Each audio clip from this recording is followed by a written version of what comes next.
अस्सलाम वालेकुम nine class. बेटा उम्मीद है आप सब घर में खैरियत से होंगे। ऑनलाइन लेक्चर्स क्लास 9 फिजिक्स में चैप्टर 5 हमारा चल रहा है, lecture number 5 part 1। Lecture 5 part 1, इसमें अब हम एक्सरसाइज के न्यूमेरिकल्स कर रहे हैं। ठीक है बेटा। अच्छा जी बेटा, मैं पहले आपको बताता चलूँ कि काफ़ी न्यूमेरिकल्स इसमें जो आपके एक्सरसाइज में है वो चंद एक एग्जाम्पल से भी रिलेटेड है। तो बेटा जो कॉमन न्यूमेरिकल्स होंगे वो मैं आपको उनका हवाला दे दिया करूँगा, आपने खुद करने हैं वो। ठीक है, मुश्किल नहीं है बेटा, बहुत आसान है। जो चेन न्यूमेरिकल होंगे वो मैं आपको करवा दिया करूँगा, और जो कॉमन होंगे उसमें से आपको मैं कुछ आइडिया दे दूँगा कि बेटा आपने इसकी कैलकुलेशन कैसे करनी है। आपको कैलकुलेटर यूज़ करना आता हो, ठीक है, लेकिन अगर आपको कोई प्रॉब्लम हो रही है तो आप वर्कशीट में जितना आप इसको प्रूव कर सकते हैं आप करेंगे, नो प्रॉब्लम। और जब मैं चेक करूँगा तो प्रॉपर मैं उसको अपने हाथों से खुद ही उसको ठीक कर दूँगा। ठीक है बेटा, आपने परेशान नहीं होना। अच्छा जी, फर्स्ट ऑफ ऑल जो 5.1 एक्सरसाइज का न्यूमेरिकल है बेटा, वो बिल्कुल 5.1 एग्जांपल न्यूमेरिकल है। ठीक है, सेम वैसे ही है, वैल्यूज भी मिलती जुलती हैं।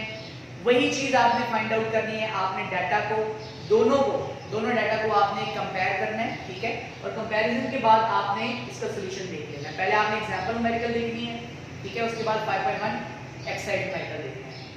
बहुत आसान है, बिल्कुल मुश्किल नहीं है। उसमें फोर्स फाइंड आउट करनी है। फोर्स के लिए जो आपका फार्मूला दिया गया है लॉ ऑफ ग्रेविटेशन का, न्यूटन लॉ ऑफ ग्रेविटेशन का, सेम वही लगेगा। ठीक है। अच्छा, जो दूसरा न्यूमेरिकल है ये बेटा थोड़ा सा चेंज है, क्लियर, और ये एक आधी दफा बोर्ड में भी आ चुका है, इस वजह से मैंने आपको प्रॉपर करवा दी है। अच्छा जी, चलिए स्टार्ट करते हैं। लेकिन ये बात ये हो रही है कि आपके पास दो ऑब्जेक्ट्स हैं, M1 और M2, दोनों आइडेंटिकल हैं।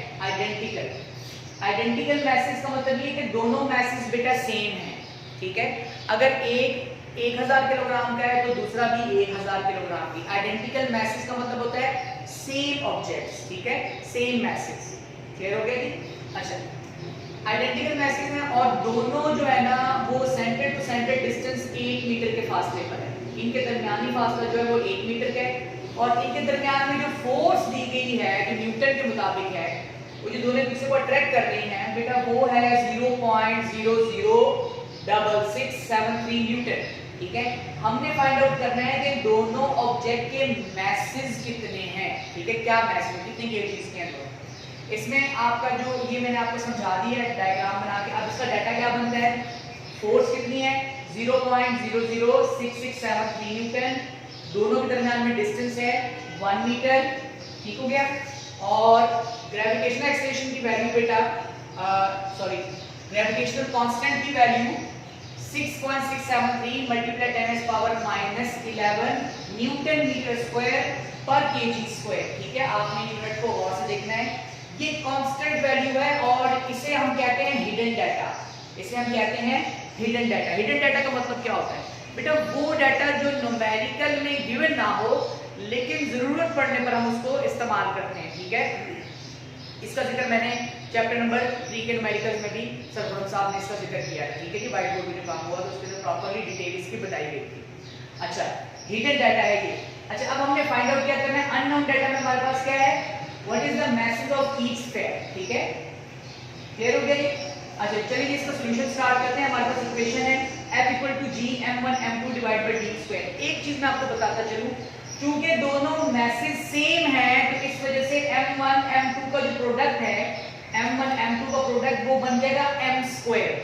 ठीक है बेटा, और इसी m² को लेके चलेंगे और एंड पर हम मैस फाइंड आउट कर लेंगे। ठीक है, एक ऑब्जेक्ट का मैस निकल जाएगा, एक स्फीयर का, वही दूसरे स्फीयर का मैस भी होगा। क्लियर, चलिए m1 m2 की जगह बेटा मैंने m² लगा दिया क्योंकि आइडेंटिकल है ये। ठीक है, जैसे मैंने अभी आपको समझाया। क्लियर, फर्स्ट करते हैं, मैं इसकी मिसाल देता हूं। अगर एक 5 है तो दूसरा भी 5 है तो ये आपके पास बन जाएगा 25। इसे आप कैसे लिख सकते हैं, 5 का स्क्वायर भी लिख सकते हैं, ये भी बेटा 25 ही होता है। बिल्कुल सेम मैंने आपको यही चीज समझाई है। क्लियर, तो g m² / d²।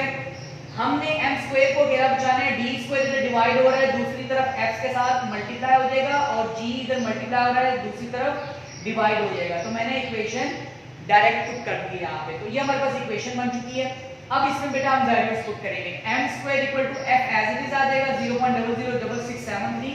हमने वैल्यूज पुट कर दी है, अपने डाटा को देखना है। डाटा में जो जो वैल्यू जिसके बराबर है बेटा यहाँ पे हम पुट करते जाएंगे।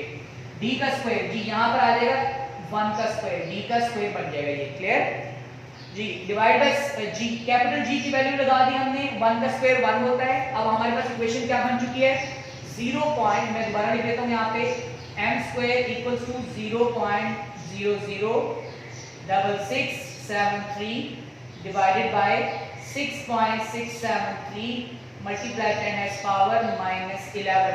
क्योंकि 1 का स्क्वायर 1 होता है तो 1 इसके साथ मल्टीप्लाई होकर बेटा यही वैल्यू बना देगा, ठीक है। अच्छा, अब ये हमारे पास एक्सप्रेशन बन चुकी है, नीचे माइनस का 11 है, ऊपर जाके बेटा प्लस का 11 हो जाएगा। डिनोमिनेटर में वैल्यू देते हैं 10 की पावर -11, जब ये ऊपर जाएगा डिनोमिनेटर बनेगा तो मल्टीप्लाई के साथ ये पॉजिटिव, इसकी पावर चेंज हो, जो इसका साइन है, पावर का जो साइन है वो चेंज हो जाएगा जी। अब हमने क्या किया, 10 की पावर -11 को एज इट इज रहने दिया, अपने कैलकुलेटर से 0.006673 को 6.673 पर डिवाइड किया तो बेटा ये आ जाता है हमारे पास, ठीक है। कुछ स्टूडेंट के पास ये आएगा, कुछ स्टूडेंट के पास ये वाली वैल्यू आ जाएगी, ठीक है। ये मैंने आपको क्लासरूम में भी बताया था कि डेसिमल वाली वैल्यू को 10 की पावर में कैसे लिखते हैं जी। तो 10 की पावर -11 मल्टीप्लाई 10 की पावर 11। अब आप गौर करें, दोनों की बेसिस सेम है, पावर्स अब हम क्या करेंगे, ऐड कर देंगे। तो 10 एक दफा लिखिए, -3 प्लस 11 कर देंगे, ये बन जाएगा बेटा 10 की पावर 8। साथ में याद रहे m स्क्वायर चलता रहेगा, ठीक है, ये आपने भूलना नहीं है बेटा, m स्क्वायर साथ साथ चल रहा है। अब हमने m स्क्वायर फाइंड आउट नहीं करना, हमने m फाइंड आउट करना है। तो इस स्क्वायर को खत्म करने के लिए हमने क्या करना है, रूट ऑन बोथ साइड, ठीक है, taking square root on both sides. हमने लेफ्ट साइड पर भी स्क्वायर रूट ले लिया बेटा, राइट साइड पर भी ले लिया, ये स्क्वायर इस रूट के साथ कैंसिल हो गया। अब जब हम अपनी कैलकुलेटर से अंडर रूट बटन प्रेस करेंगे और 10 की पावर 8, अगर आप 10 की पावर 8, अगर आपको पावर का प्रॉब्लम आ रही है तो आप क्या करें, 1 आगे 8 जीरोस आप डायल करें, ठीक है जी, आप इसको प्रॉपर यूज करेंगे, ठीक हो, ये 2 4 6 एंड 8 आप इस तरीके से इसको यूज करेंगे और आपके पास आंसर आ जाएगा m इक्वल टू 10,000 किलोग्राम, ठीक है। अच्छा, अब ये 10,000 किलोग्राम का मतलब क्या हो गया कि m1 भी 10,000 है और m2 भी 10,000 किलोग्राम ही है, क्योंकि उसने पहले ही कह दिया था। तो ये बेटा ये आपके पास आंसर आ गया है, क्लियर हो गया जी। डायग्राम भी मैंने आपको समझा दिया, बोथ मैसेज आर सेम। हमने एक मैच फाइंड आउट करना था, तो जब हमने एक मैच फाइंड आउट किया, चूंकि इसमें न्यूमेरिकल में कहा है कि आइडेंटिकल है, तो दूसरा मैच भी 10,000 किलोग्राम ही होगा। आप इसको 10 की पावर 4 kg भी लिख सकते हैं। तो ये बेटा आपकी डायग्रामेटिकल एक्सप्लेनेशन ठीक है। अब हम चलते हैं न्यूमेरिकल 5.3 की तरफ। जैसे मैंने आपको शुरू में बताया कि 5.1 न्यूमेरिकल एक्सरसाइज का जो है वो 5.1 न्यूमेरिकल एग्जांपल न्यूमेरिकल जैसा है, सेम यही बात यहाँ पर भी बेटा मैं करूंगा। सिर्फ यहाँ पर मैं आपको डाटा मैंने लिख दिया है, फार्मूला बता दिया है, कैलकुलेशन बेटा आप खुद करेंगे, ठीक है, गौर से देखें। अच्छा, इस न्यूमेरिकल में है क्या, इस न्यूमेरिकल में बात ये हो रही है कि हमने क्या करना है, हमने मास का मरीख पर ग्रेविटेशनल एक्सेलरेशन फाइंड आउट करनी है। जमीन पर ग्रेविटेशनल एक्सेलरेशन की वैल्यू क्या है, जमीन पर ग्रेविटेशनल एक्सेलरेशन की वैल्यू क्या है, 10 मीटर पर सेकंड स्क्वायर अर्थ पर। मार्स पर चेंज होगी, मार्स पर कम है, मून पर कम है। मैंने आपको बताया था कि हर प्लैनेट पर, हर एक स्पेसिफिक सैटेलाइट पर ग्रेविटेशनल एक्सेलरेशन की वैल्यू डिफरेंट है। चैप्टर नंबर 2 के अंदर भी बेटा ये चीज मैंने क्लियर की थी। अच्छा, अब यहाँ पर जो डाटा दिया गया है वो ये है कि मरीख का जो मैस है, मार्स का जो मैस है वो 6.42 मल्टीप्लाई 10 की power 23 kg nearly equal to earth, ठीक है।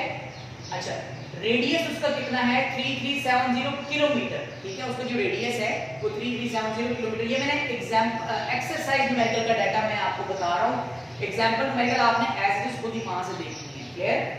अच्छा, अब हमने इस किलोमीटर को बेटा मीटर में कन्वर्ट करना है, जनरल यूनिट बनाना है सिस्टम इंटरनेशनल के तहत। हमने इस वैल्यू को 1000 के साथ मल्टीप्लाई करना है। याद रहे, जब भी किलोमीटर से मीटर में जाते हैं हमेशा गिवन वैल्यू को मल्टीप्लाई करते हैं 1000 के साथ, ठीक है, गिवन वैल्यू को 1000 के साथ मल्टीप्लाई करते हैं। तो जनरल यूनिट बनाना है किलोमीटर में, हम नहीं इसको मीटर में कन्वर्ट करेंगे, क्लियर। अक्सर स्टूडेंट इसकी कन्वर्जन भूल जाते हैं, जिसकी वजह से उनका आंसर ठीक नहीं आता, आपने गौर करना है यहाँ पे। चलें, हिडन डाटा यहाँ पर आपके पास मौजूद है, जैसे मैंने पहले बताया था न्यूमेरिकल में गिवन नहीं होगा, लेकिन आपने जरूरत पड़ने पर, जरूरत की वजह से इसको लेकर चलना है, ठीक है। 6.673 मल्टीप्लाई 10 की पावर -11 न्यूटन मीटर स्क्वायर पर केजी स्क्वायर। चलिए, ये आपके पास डाटा निकला है। सॉल्यूशन में आपके पास इक्वेशन है, G equals to capital G m divided by r square, आप इसको r स्क्वायर कह दें, ठीक है, क्लियर हो गया जी, ये वाला आ रहा है, समझ आ गई, जिसका आप स्क्वायर लेंगे बाद में। अब बेटा अब आपने क्या करना है, आपने मेरा बच्चा यहाँ पर वैल्यूज पुट करनी है और वैल्यूज पुटिंग करने के बाद सेम ऐसी कैलकुलेशन करनी है, ठीक है जी। मैं थोड़ी सी कैलकुलेशन इसकी स्टार्ट कर देता हूँ ताकि आप लोगों को प्रॉब्लम ना हो, ठीक है। चलो ये वाला हिस्सा मैं रेज कर रहा हूँ जी, गौर से देखिएगा आप बेटे, ठीक है। ये वैसे मेरा इरादा नहीं था, मैंने सोचा था कि सिर्फ यही आपको बता दूंगा, लेकिन फिर भी आप इसको देख लें थोड़ा सा। G इक्वल्स टू, अब देखिए वैल्यूज देखिए, कैपिटल G की वैल्यू क्या है आपके पास 6.673 मल्टीप्लाई 10 है पावर -11 और m क्या है आपके पास मैथ ऑफ मास 6.42 मल्टीप्लाई 10 की पावर 23, ठीक है। ये काम करके पावर वाली वैल्यू को थोड़ा सा चेंज करके लिख लेते हैं 10 की पावर 23 और इसे हम लिख लेते हैं 10 है पावर -11 जी। नीचे r का स्क्वायर, r क्या है आपके पास 3370000, ठीक हो गया जी। जी और से देखिएगा आप 3370000 ब्रैकेट क्लोज एंड स्क्वायर, ठीक है। ये आपके पास हो गया g, r का g m divided by r square, ठीक हो गया बेटा। ये आपने वैल्यूज पुट करनी है। अब आपने क्या करना है, आपने 6.673 को 6.42 के साथ मल्टीप्लाई करते हैं, ठीक है। 6.673 को 6.42 के साथ मल्टीप्लाई कर देना बेटा, उसे आप यहां लिख लेंगे, ठीक है। प्रॉपर आपने कैलकुलेशन करनी है। मल्टीप्लाई 10 की पावर वाली वैल्यू को अलग लिख लेना है, 10 की पावर -11 मल्टीप्लाई 10 की पावर 23, ठीक हो गया। जैसे मैंने कहा कि 6.673 को 6.42 के साथ मल्टीप्लाई करने कैलकुलेटर पर और उसकी वैल्यू बेटा यहाँ लिख लेनी है, ठीक हो गया। इसके बाद अब आपने क्या करना है 3370000 का स्क्वायर लेना है अपने कैलकुलेटर पर और वो वैल्यू बेटा यहाँ लिख लेनी है, ठीक है। अगर उसमें पावर है तो नेक्स्ट स्टेप में उस पावर को आप ऊपर ले जाएंगे और उसको आप दोबारा सॉल्व करेंगे, ठीक है।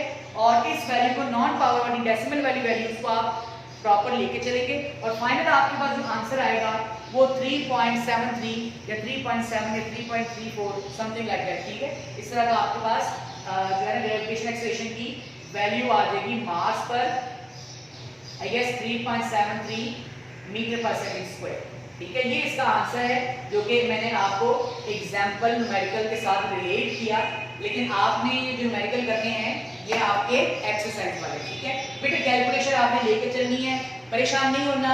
अगर आपको कोई प्रॉब्लम होगी भी तो जब आपके असाइनमेंट्स चेक होंगे तो चेकिंग के दौरान में सारी कैलकुलेशन बेटा हर एक स्टूडेंट को कर दूंगा बेटा। Thank you very much.